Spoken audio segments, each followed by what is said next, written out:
a man, who they say he murdered 3. Strange things have happened there. No stranger would it be if we met at midnight in the hanging tree.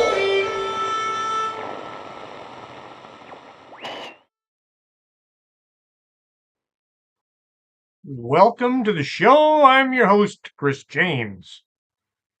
The dumbest thing I've ever heard was coffee is bad for you.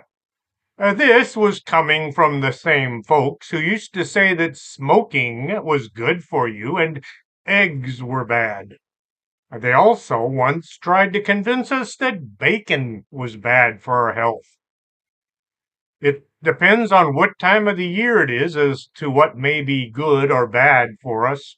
Usually it depends on who's handing out large paychecks to the people making these decisions.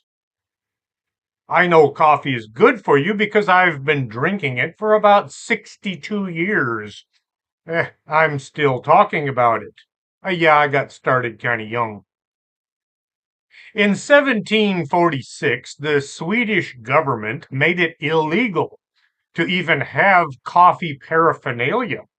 They went around confiscating cups and dishes, coffee making equipment, anything they could find that had coffee in it. King Gustav III ordered convicted murderers to drink coffee while doctors monitored how long and how many cups of coffee it took to kill them. This was great for the convicts and kind of boring for the doctors. Most of the convicts outlived the king. The best coffee in the universe, and I'm not just saying that, comes from the Organic Man coffee trike, 4501 McPherson. Beelzebubba has declared the best coffee in the universe is Organic Man. If you are currently sitting on some distant planet because your flying saucer isn't running right, you can go to Organic Man Coffee Trike.shop and order the Nectar of the Gods. I wonder just where Annabelle Lee has gotten to since she escaped from Trailer Trash Terrors. She got a hold of some of Vic Hermanson's credit cards, bought a new Tulpa outfit, and headed out the door. She left Avalon Leanne Dankworth Smythe at the studio to speak up each and every time Vic or one of the guys on Paranormal Rundown makes a mistake. A very British and very rich sounding. On Saturday, August 17th, that's next week, from 9 a.m. until 8 p.m., the 2024 Texas UFO Con will be held in Jefferson, Texas. That's just up the road, about 560 miles. Daryl Sims, the alien hunter, will be speaking, as well as Daniel Allen Jones. I'll be squeezed in there somewhere. This is next week, so if you haven't made plans to attend, now is the time. You don't want to wait till Friday and realize you missed the whole thing. That's Saturday, August 17th at 9 a.m. When Craig asked me to present, it was sometime about 8 months ago. I thought I had all the time in the world to get ready. It looks like the clock is ticking down. I've changed my presentation about 300 times now. That's how I do things. It's getting crazy out there. I don't get paid much to speak. I get a few bucks once in a while for advertising, and some of my books do get sold. I've seen people who make thousands of dollars by doing nothing but talking, and they sound like they don't really know the English language. I listen to newscasters from other countries who have a better grasp of our language than our own news folks. The folks on the Weather Channel just love to use Larry the Cable Guy's poop jokes, smothered and covered, to describe the conditions in some areas. When did so become such a commonly used word? I looked it up, and so can be used as an adverb. You can use so in conversations to introduce a new topic, or to introduce a question or comment about something that has been said. Today, it seems most folks start every sentence with so.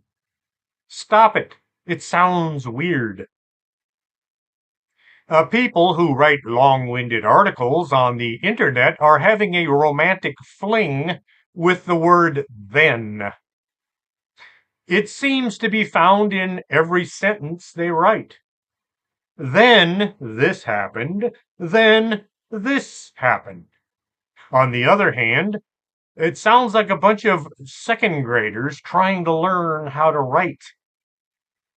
Another overly used word is that. Some people insert that in order to make a speech or article much longer. The word decimated, I've already gone over. I don't think some folks know what that word means, especially the talking heads on TV.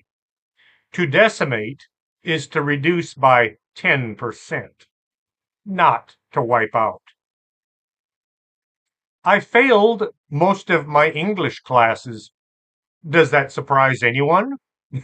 What I know about English and grammar is what I've picked up long after having the schoolhouse doors hit me in the caboose as I ran out.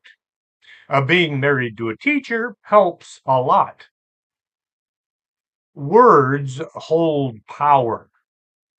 Said in the right way and with proper conviction, some words can cause things to happen. 8 days before the German surprise attack that opened the Battle of the Bulge on December 16th, General Patton contacted the Catholic chaplain on his staff, James Hugh O'Neill, and said, I can't do General Patton's voice. He did not have a deep voice. He had a kind of a high-pitched voice. He said, this is General Patton. Do you have a good prayer for weather?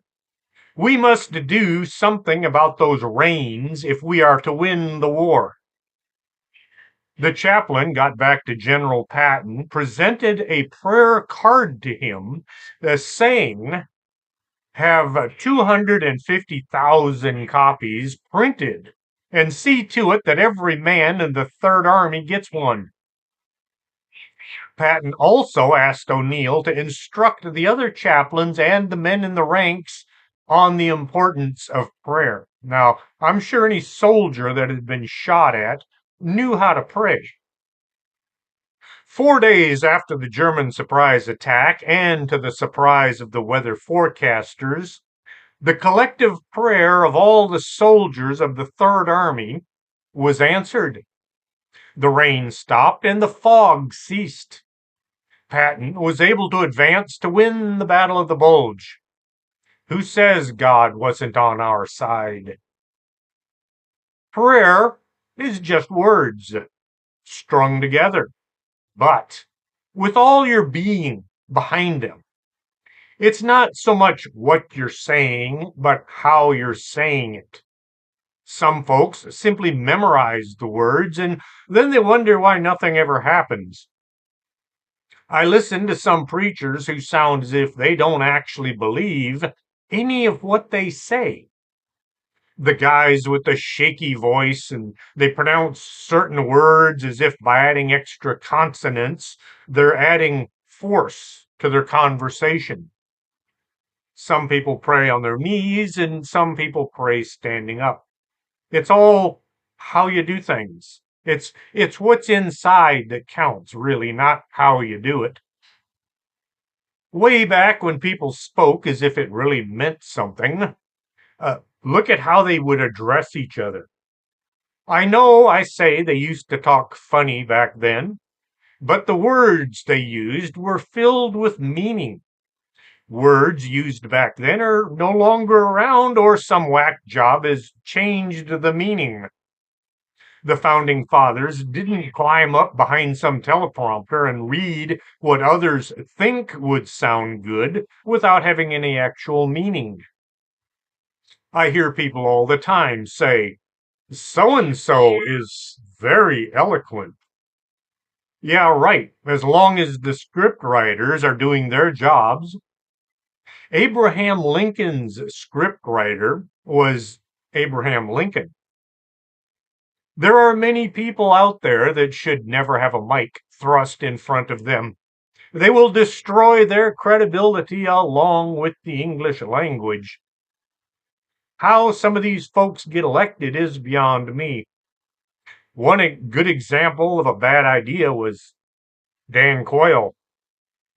He got into an argument with a 12-year-old on how to spell potato.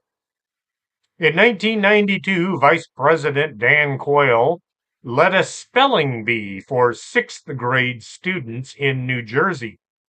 He corrected William Figueroa when the student spelled potato on the blackboard, insisting that the word was spelled Potato.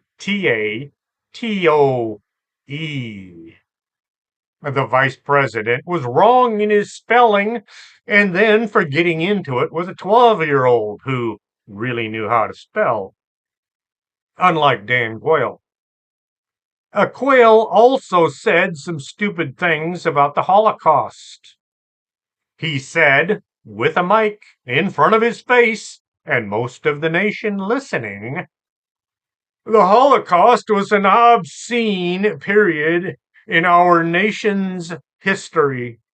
I mean, in this century's history. But we all live in this century. I didn't live in this century. Yeah, that's what he said. The Secret Service should have rushed out and grabbed him and drug him off of the stage, saying that the vice president was having a stroke and they were rushing him to the hospital. I saw a t-shirt one time back then that said, "For love of God and country, keep George alive." It had a picture of Dan Quayle on it. Quayle once said, "Welcome to President Bush, Mrs. Bush, and my fellow astronauts." I can see where the mix-up came from. He must have been a space cadet. When asked about what it was like being the vice president, Quayle said, "One word sums up probably the responsibility of any vice president, and that one word is to be prepared." I kid you not. Old Dan wasn't sure where he grew up either. He once said, "I love California. I practically grew up in Phoenix." Dan also said, "What a waste it is to lose one's mind," and he should know. Okay. Or not to have a mind is being very wasteful. Yeah, he should know that one too.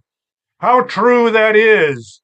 He also said, I have made good judgments in the past, and I have made good judgments in the future."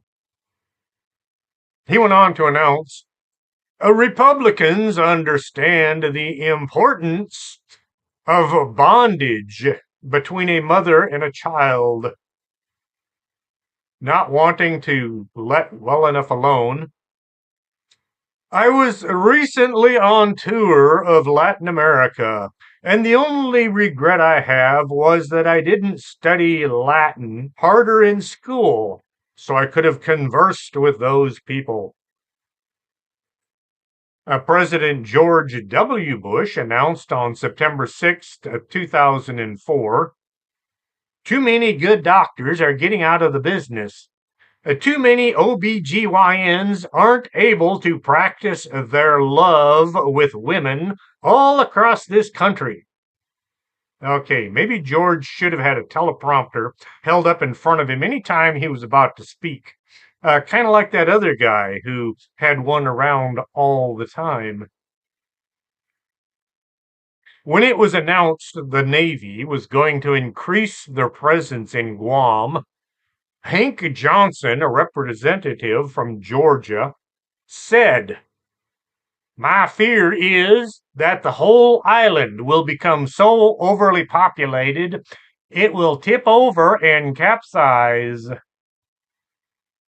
I heard some college kids, somebody with a higher education, well, higher than a kindergartner, asking, why did we have congressmen and senators? Or why not just have one bunch in Washington? This is what happens when they stop teaching civics in school. All those folks we elect every 2 or 6 years are congressmen.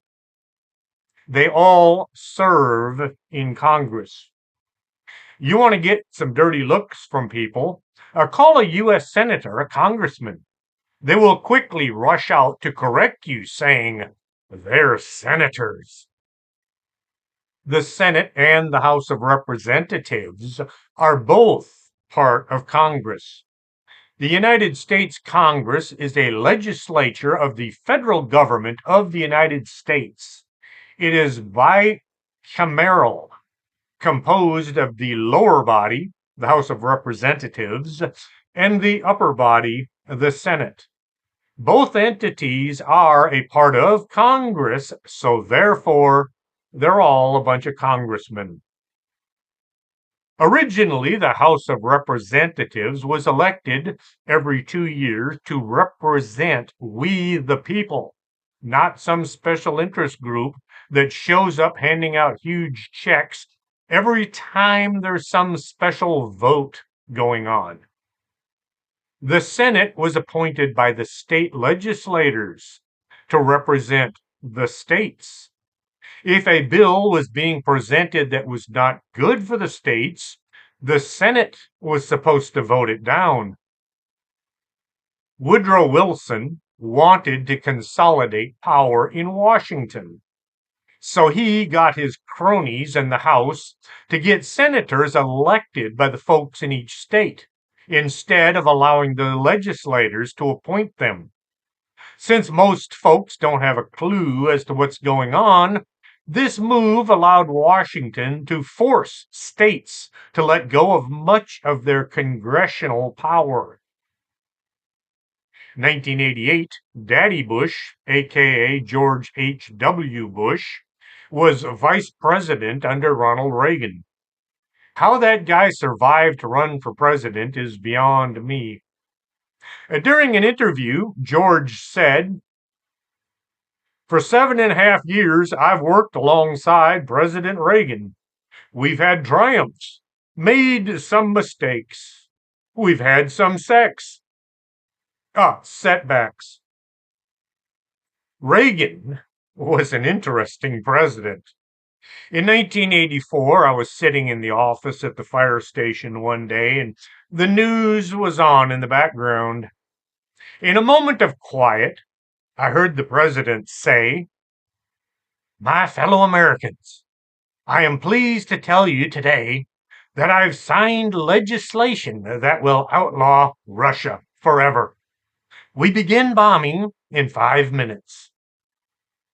It was Reagan telling a joke, but the folks in the broadcast didn't think it was funny or politically correct.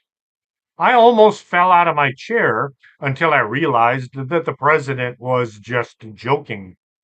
It kind of got the old heart pounding there for a few seconds. Later on, Reagan said, "Facts are stupid things."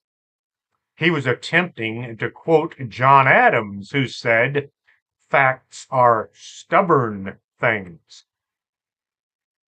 Ronald Reagan was giving a speech about the deficit, and he said, "I am not worried about the deficit. It is big enough to take care of itself."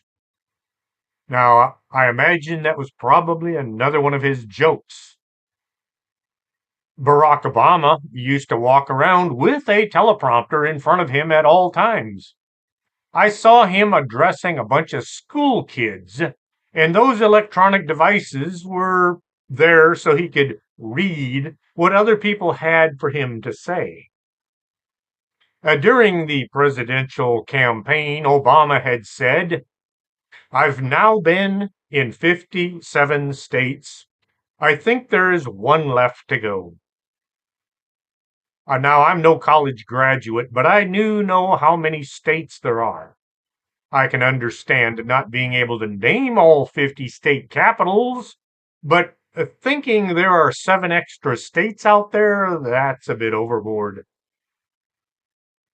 Little George, or George W., or just W as a lot of people called him, was not all that good at putting words together and not putting his foot in there as well. While trying to explain about education in 2000, George said, "Rarely is the question asked, is our children learning?" Had he attended public school, I could understand this gobbledygook, but his family had money. They could afford to send him to the best schools in the country. But maybe he didn't pay attention.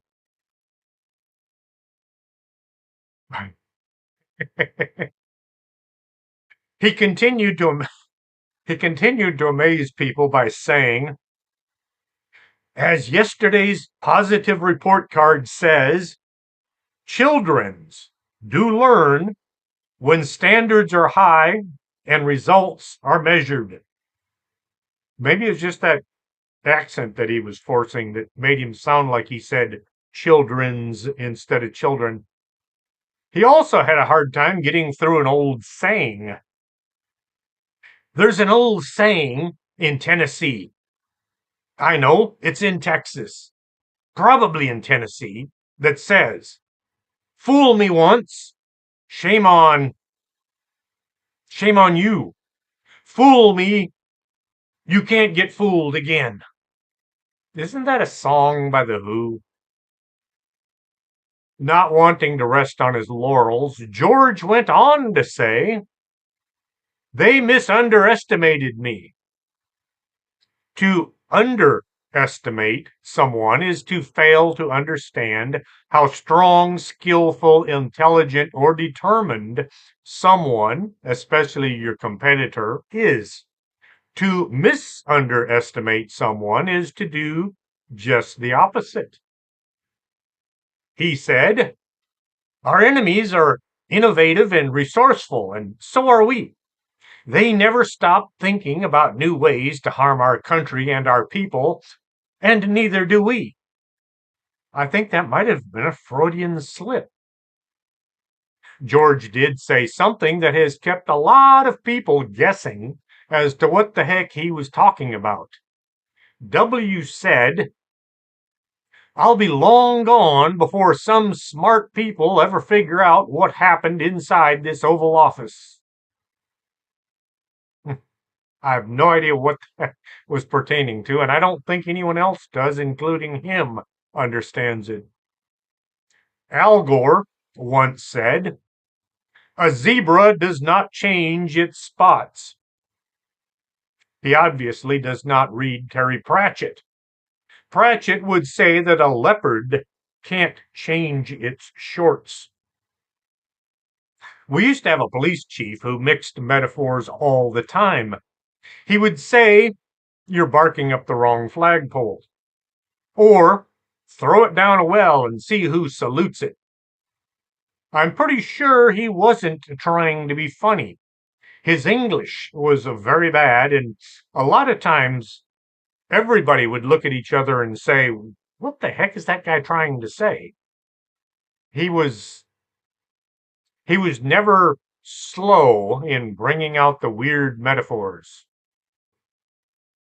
Al Gore was quite the inventor. He invented the internet. He said so. In a March 9th, 1999 interview, Al said, "I've traveled every part of this country during the last 6 years. During my service in the United States Congress, I took the initiative in creating the Internet. According to those pesky fact-checker sites, he never said this. Too bad it is written down in black and white on the news server where he was being interviewed. A Senate Commerce Committee Chairman, Ted Stevens, said, "The Internet is not something you just dump something on. It's not a truck. It's a series of tubes. And if you don't understand, those tubes can be filled. And if they are filled, when you put your message in, it gets in line and it goes to be delayed by anyone that puts into that tube enormous amounts of material. Enormous amounts of material." I don't know why he repeated that last part twice, but that's what he said. Ted Kennedy was asked about his nickname. He said, "They don't call me Tyrannosaurus Rex for nothing." I think it's supposed to have an R, not an S. Joe Biden, yes, that guy, said, I can't do a Joe Biden impersonation either. I can't really impersonate anyone, but Joe Biden said, "You can't go to a 7-Eleven or a Dunkin' Donuts unless you have an Indian accent." And I'm not joking. He was talking about Indians, not feather. Nancy Pelosi was a slightly incoherent Speaker of the House. A lot of what she said made zero sense. When that wild and crazy Health Care Reform Act was being presented to the folks in Washington, a nearly 2,000-page document written by who knows who and when, she made history by saying, "We have to pass the bill so that we can find out what's in it, away from the fog of controversy." Who in their right mind, besides Congress, signs anything without reading it first? Congress, well, they do a lot of things that are unexplainable. Dan Aykroyd should do a little piece on them. Or maybe William Shatner, the unexplained. There could have been laws in that 2,000-page document saying it's time to start selling slaves again.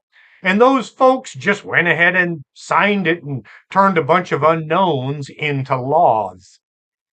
There were things in there that people are still scratching their heads about. In 2002, Donald Rumsfeld was trying to get into the Guinness Book of World Records by making an absolutely horrendous statement. He said, "We know there are known knowns. There are things that we know we know.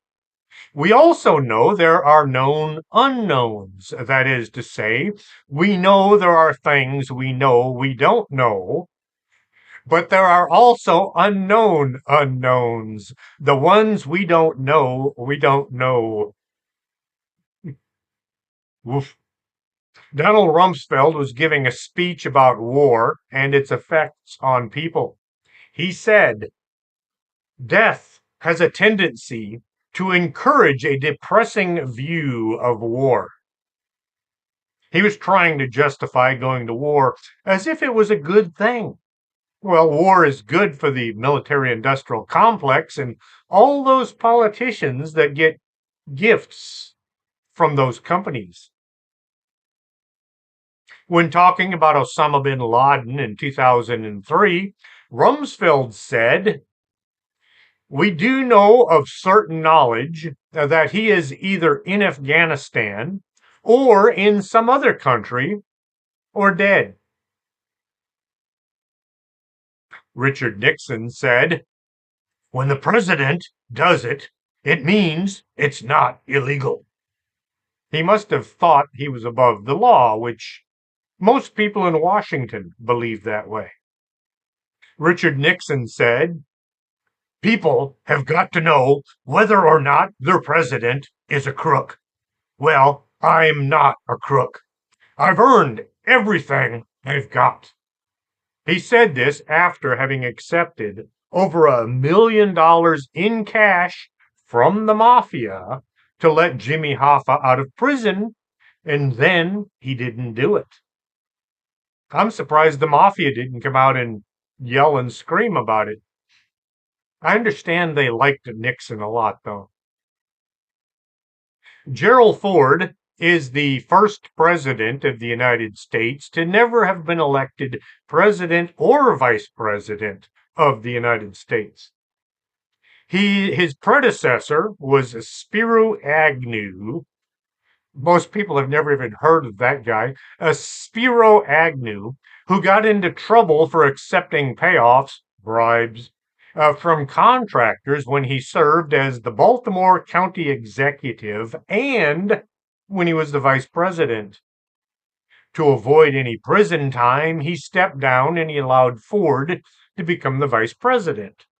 When Nixon decided to take a runner, Ford became president. He became well known for hitting people with golf balls and saying bizarre things like, "Things are more like they are now than they have ever been." Yep, that was Ford. I think he also fell down the stairs one time coming off of Air Force One. Bill Clinton got himself impeached for just one of the many things he did.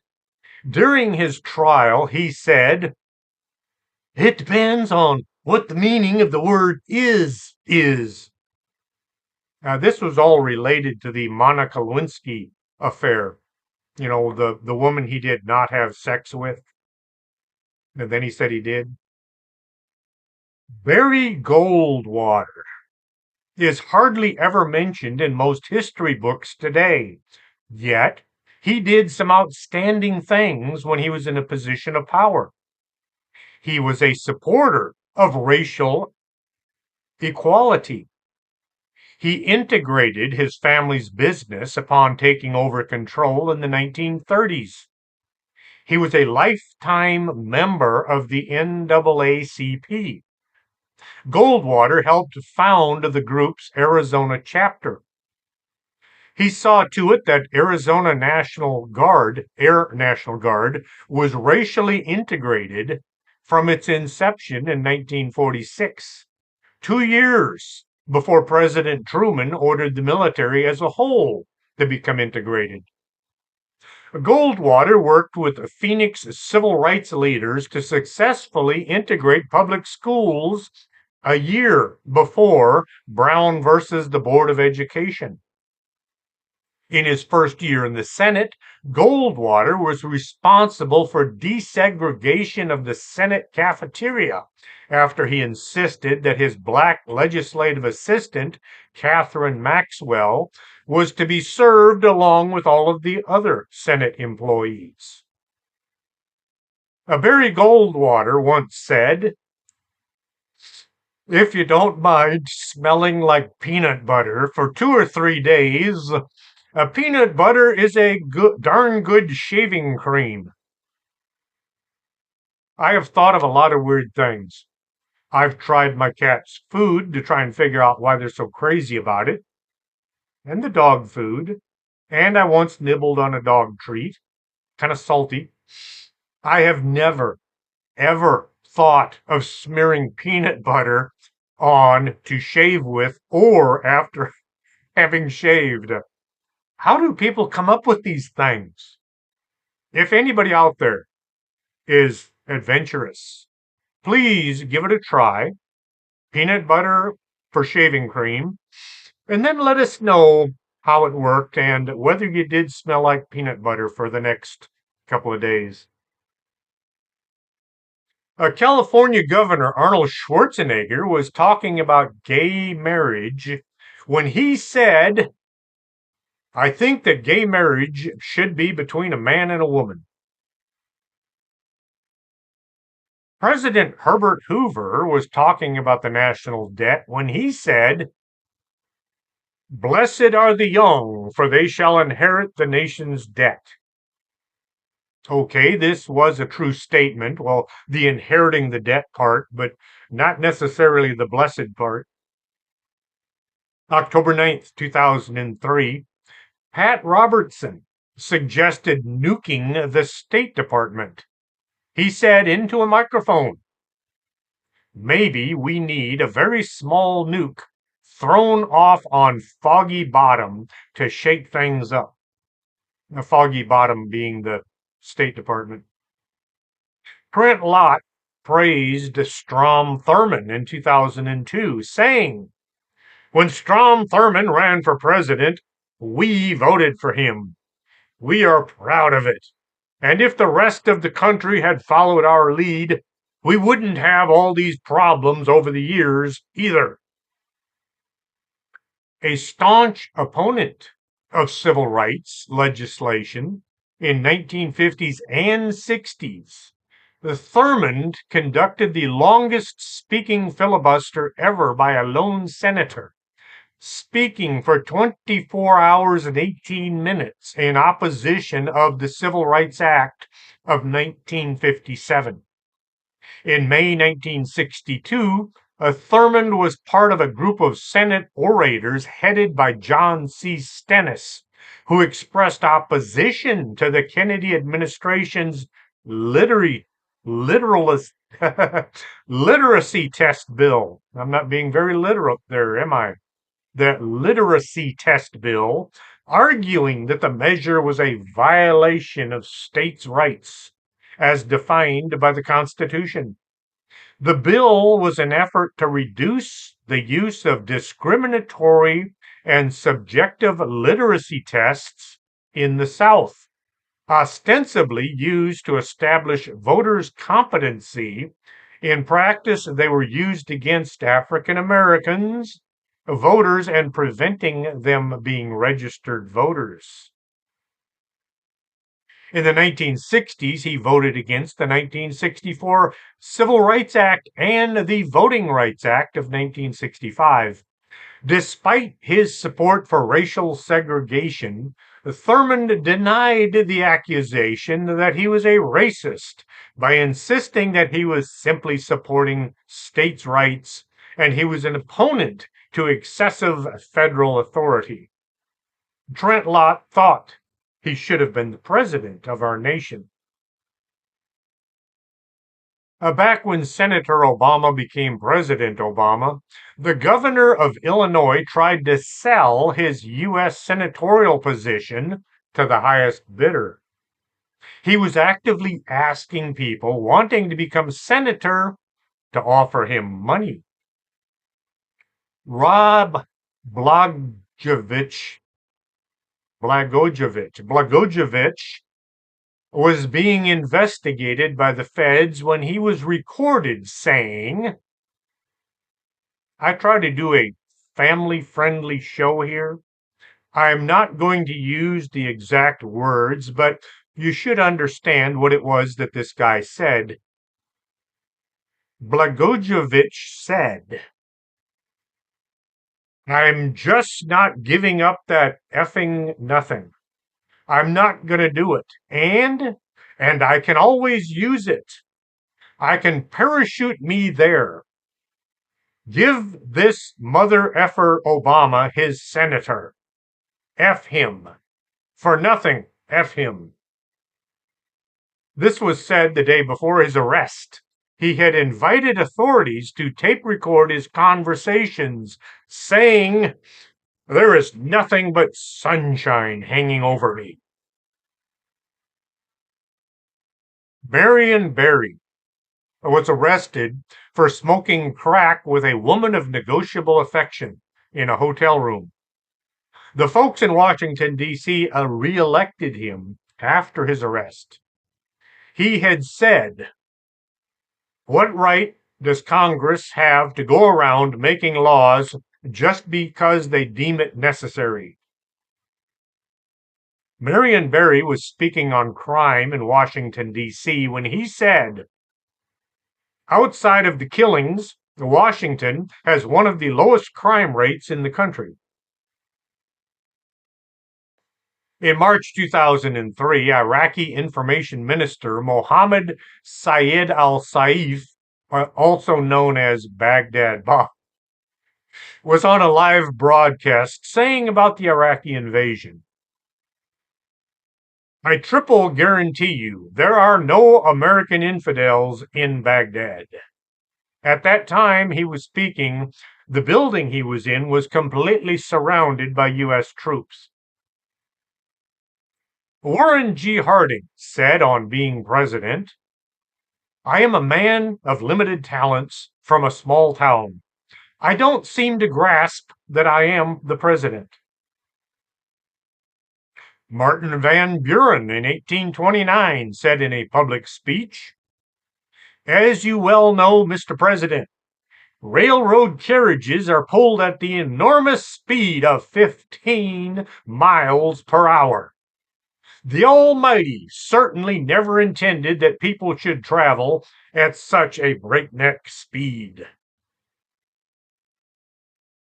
Here's a good quote. Keep it in mind. Someone once said, "I think incest can best be handled as a family matter within the family." Now, this was J. Dickey Jr. in 1992. Now, politicians aren't the only people that should keep their ears open and their mouths shut. Some people with all kinds of letters after their names have come out with public statements that should have been kept inside the old noggin. A PhD guy was riding along the countryside in a train. He was looking out the window when a thought popped into his head. At this point, he should have done a bit more thinking and a lot less talking. However, words popped out of his mouth. He said, "I was on a long train trip, gazing out the window, when I said to my friend, I feel like every railroad crossing gate we've passed since I've been looking has been down. What are the odds?"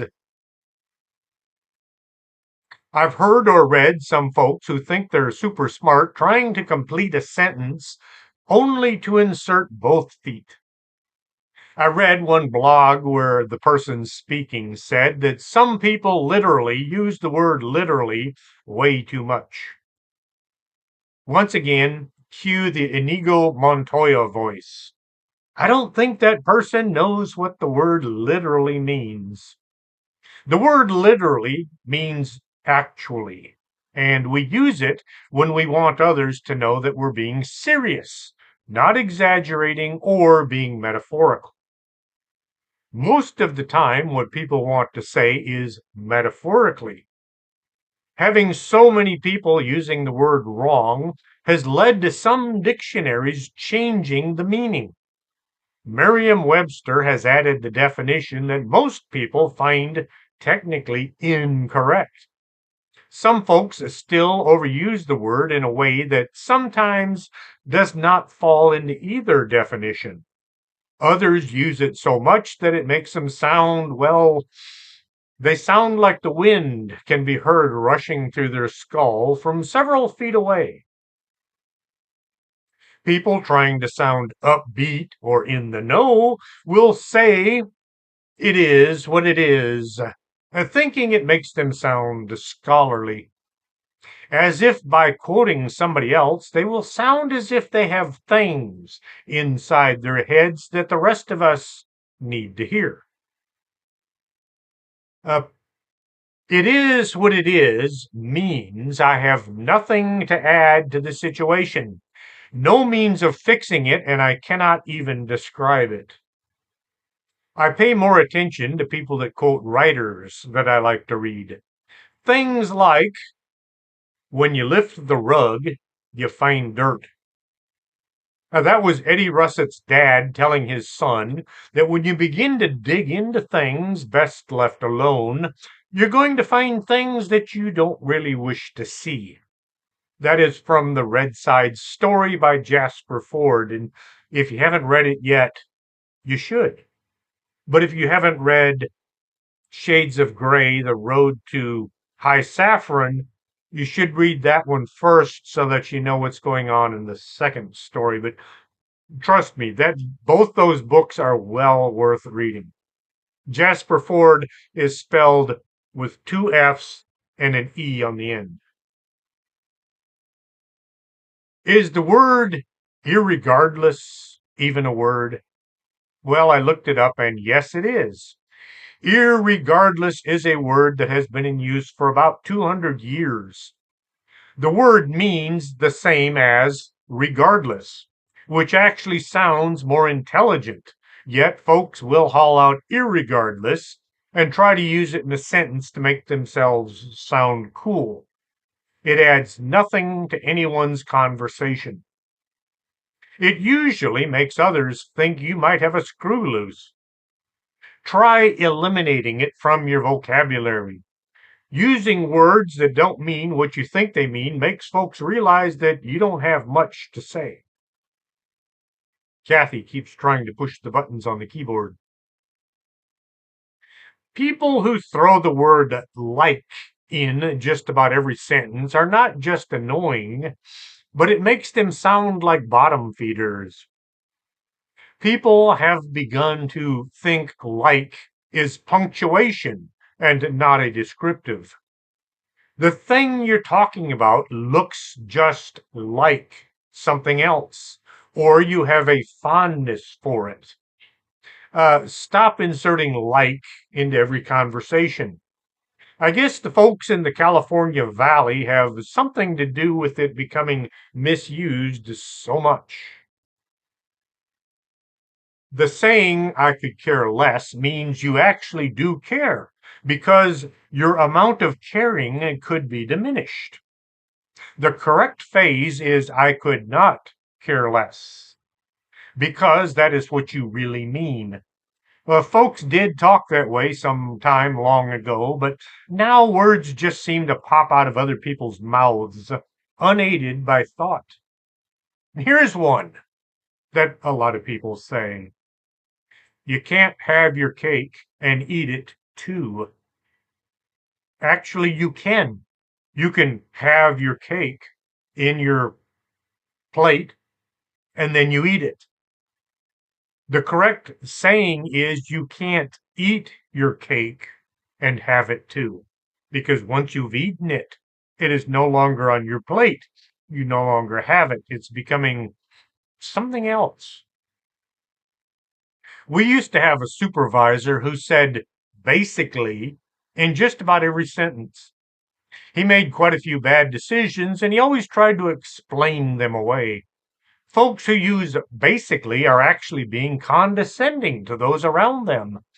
It sounds good coming out of their mouths, but entering our ears, it does not sound good. Thanks to people in books, TV shows, and movies, saying anyways, the word has become cemented into people's thought processes. It's supposed to be anyway, not anyways. It's the same word, just adding an S to the end, but it's not plural, and it doesn't own anything. Why add letters to a perfectly good word?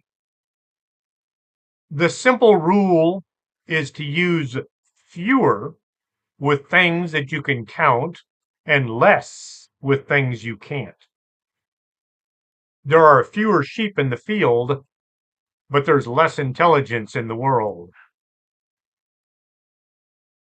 Another bad way to start a sentence is, I really think, which is a way of saying, what I am about to say can't be proven, and I am not, and I am too arrogant to consider what you have said. Avoid this one to prevent sounding pretentious, which is something some smart people do when they are self-conscious. I've had a lot of bizarre conversations with people that went to college and thought this made them smarter than me. I attended the School of Hard Knocks, and I graduated from the University of Experience.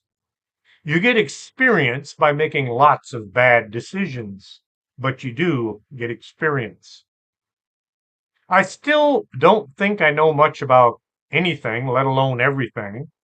I am 100% correct about 40% of the time. At work, we would sometimes be partnered up with some other agent. Some folks made the shift go by smoothly, despite any problems that we ran into. Others could make a 10-hour shift seem like weeks. The supervisors would assign us areas to work and units to work in. Whoever got the keys first drove. It was a usual practice that you talked about things with your partner, like, where do you think we should go right now? And you listened to their input. That was how partners were supposed to work together. It was usual practice with the intelligent folks, not the college educated ones. One evening, I had picked up the keys and I walked out the door to the parking lot. The agent who was working with me, I'll call him the Worm. That's a good name for him. I'll call him the Worm. He was a worm in several languages, English and Spanish. He was also called a lumbris and gusano. He comes running out the door behind me, yelling that he wanted to drive. I said, "Nah, I got this." He yelled, and I'm not making this up, "Give me those keys or I'm telling." Have you ever had a statement enter your brain and cause it to stop working? I was so blown away by this utterance that I couldn't speak. I couldn't think of what to say. I wanted to say, "Who are you going to tell? The supervisor? I don't think he really cares. Maybe you're going to go call your mom and tell her." Well, he was a bit of a mama's boy. I guess the stupidity of his statement finally sunk in because he was pretty quiet the rest of that evening. When speaking, it is considered a good idea to use plain, simple words. Using big $50 words such as apparently and ostensibly, they usually cause a lot of folks to stop listening to what you're saying. Nearly everybody overuses certain words, especially educated folks. Simple language is almost always better. Some better alternatives are "it seems" or "it appears." And keep in mind, there's no such thing as a bad short speech. A lot of overly educated people have some really stupid ideas. Until the 1980s, doctors thought that babies didn't feel pain. Until 1987, operating on babies younger than 15 months, you didn't use anesthetic. It was considered ethical not to. Previously, doctors struggled to understand the difference in pain reaction between fetuses and adults, and the inconclusive information was extrapolated, there's one of those $50 words, to infants. Babies react different to pain than adults do. Doctors believed they had underdeveloped nervous systems and could not feel pain. Fearful that giving an infant too much anesthetic before surgery would kill it, the surgeons instead administered muscle relaxants to keep the babies from squirming during their procedures. In 2015, an associate professor of pediatric neuroimaging demonstrated that newborn ages 1 to 6 days old had developed 18 of the 20 pain receptors seen in adults, and that their brains registered the experience the same way that fully grown humans did. Talk about Nazi war criminals and Unit 731 researchers. Speaking of 731, I've considered doing a show on the World War II Japanese compound, but I can't figure out how to talk about it without getting all kinds of crazy and screaming into the mic. There were some atrocities committed in Europe, but there were some real nasty things going on in China by the Japanese government. Operating on babies without anesthetic. And they called it higher education. Parents knew better hundreds of years ago. Doctors knew so much they didn't bother asking the experts. These were the same men that at one time would go directly from the autopsy room to delivering babies without ever bothering to wash their hands. And then they wondered why so many mothers and children died in childbirth. The midwives knew. Midwives washed their hands all the time before touching any pregnant woman. But the doctors, they were higher educated. They knew better. Those midwives, they didn't know what they were talking about. Oops. On occasion, some news channel will come out with an entertaining and a hilarious documentary that is actually all just fiction. They do it for fun and to get people to laugh, kind of like watching the Holy Grail and calling it a history lesson. April 1st, 1957. The date should have sent up some red flags for folks. The BBC ran a spoof documentary special demonstrating how a family in Switzerland harvested their spaghetti bushes each season. Because most families in the UK at the time considered this food a rare delicacy, many fell for the prank.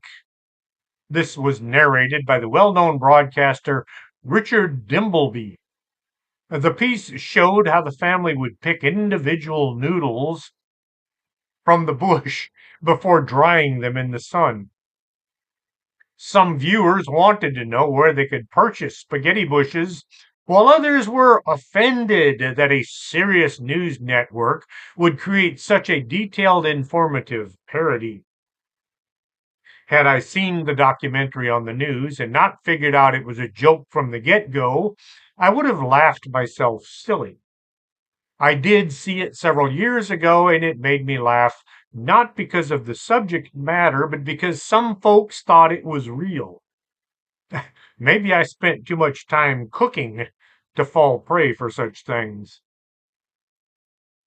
Years ago, some people writing books on how to become more intelligent or bigger and better began telling others that humans only use 10% of their brains. The people trying to tell others how to live and make the most of themselves while never having accomplished much on their own began teaching how to fire up the parts of the brain that had sat dormant for years. Usually, this involved some kind of a mental exercise that could only be accomplished by attending, and of course paying for, seminars run by the authors. Thousands of people flocked to these gatherings, handing over huge chunks of their paychecks to be able to access their entire brain. PET scans and MRI technology prove that humans use most of their brains for most of their lives. The parts of the brains used are scattered all over the gray matter, and thoughts jump from place to place. What is odd about studying the brain, if a part of the brain is stimulated electronically, the subject will remember something from the past. Stimulate the exact same spot and a different memory will pop into mind. A doctor was sewing up a patient one day, and I was there handing him things, and we got to talking about life, the universe, and, things. He told me after humans had been studying the mind for about 3,000 years, we only understand about 2% of it. If humans only used a fraction of the brain functions, most traumatic brain injuries wouldn't have any effect on the victim. in the slightest. Do y'all remember all that yelling and screaming going on back in 1999? The Y2K was going to shut down every computer on the planet. This led to lots of folks stockpiling things like toilet paper and cash. ATMs were no longer going to function. Your bank account was going to vanish. Home computers were going to seize up. Add to this, some people thought that 2000 was going to be the new millennium. I tried to tell folks, you don't start counting with a zero, you start with one. So 2001 was going to be the new millennium. And I got all kinds of weird looks for my troubles. Even those so-called smart people in Washington were proclaiming 2000 as the new millennium. Back to the computers. People at work were talking about what they were going to do in order to avoid the next couple of months of troubles. Seeing as computers used to handle our paychecks were all going to go belly up, some agents were drawing all their money out of the bank and hiding it away somewhere safe. I was on the bike patrol, and it was impossible to not poke fun at some of these people. Do you know what a bike computer is? It's a gadget used to tell your mileage and your speed, like the odometer on a car. One guy was convinced that his bike computer was going to seize up and he wasn't going to be able to ride. So I asked him, what about the computer under the hood of your car? Well, that gave him a whole new set of worries. I was putting out fires with gasoline. Yes, that's a David Bowie song. I was also a recruiter at the time. It was a collateral duty, so I had to do both. On December 27th, 1999, I was sent to Pittsburgh for a recruiting event. It wasn't until we arrived in the great frozen north that we were informed that we might not be able to come back home until the airlines got their computers fixed from the Y2K bug that was about to crash everything. Now, this was no joke. The guy in charge actually thought that we were going to be stuck in Pennsylvania for a few weeks. It was cold, and we did not have any cold weather gear, being stationed in Texas. Plus, we were way out of our comfort zones. We were many miles from home, and the end of the year was rapidly approaching. Fortunately, December 30th, we were on our way back home. One of the few times I got home for the New Year's celebration. We could have Christmas off or New Year's Eve off, but you couldn't have both. My wife and I did lay in a few supplies, but we always do. We always keep extra food and things around the house for just in case. We kept a few $100s out of the bank just in case. Better to have it and not need it than to need it and not have it. We got up on January 1st, 2000, and nothing had happened. What's amazed me the most was all the super smart folks believed things were going to go south at midnight on December 31st. It was as if the higher the education level, the higher the anxiety level. Someone once said they couldn't wait for Halloween to fall on Friday the 13th. A self-professed, highly educated individual tried to convince Art Bell that the moon did not rotate. He was adamant that the moon simply went around the earth without turning. Nothing, Art said, could sink in. The caller kept saying if the moon did rotate, why didn't we see a different side of it each night? The moon rotates at the same speed that it travels around the earth. There are some huge gravitational spots, which to us look like those dark spots, that all mostly face the Earth. The gravitational pull causes the same side of the moon to always face in. With that, I'm going to call this show done, simply because I still have a few words to say, but it's already been an hour. On Saturday, August 17th at 9 a.m., don't forget, in Jefferson, Texas, the Texas UFO Con will be held. I hope to see you there. Next week's show will probably be released early so that I can drive to Jefferson. It's an 8 to 10 hour drive depending on how bad the traffic in Austin is going to be. I could go through Houston, but the traffic is just as bad there. It's the same distance either route. I wish the folks in Austin would do something about that, but their only solution is a toll road that goes way the heck out of the direction, and there are no gas stations along it. So, Austin it is. Until next Saturday, this is Chris James for Strange Things, and see y'all next week.